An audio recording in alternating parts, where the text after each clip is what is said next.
বেঙ্গি শোন তো। কি রে বেঙ্গি, এটা তোর বাবা হয়? না না, এই লোকটা আমার বাবা হতে যাবে কেন?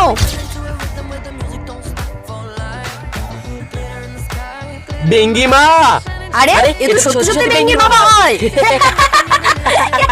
তোমাকে না আমি বারণ করেছি আমার স্কুলে আসবে না। মা তুই তোর টিফিনটা নিতে ভুলে গিয়েছিলিস, তাই আমি তোর টিফিনটা নিয়ে এসেছি।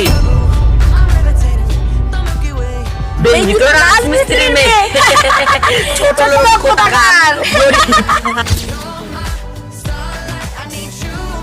বেঙ্গি তুই কোথায় যাচ্ছিস? ম্যাম আমার বাবা রাজমিস্ত্রি বলে ওরা দুজনে ক্লাসে হাসাহাসি করছে, তাই আমি আমার বাবাকে ছেড়ে সারা জীবনের মতো চলে যাচ্ছি। বেঙ্গি তুই এটা কি করতে যাচ্ছিস? তুই কি জানিস আজ থেকে 15 বছর আগে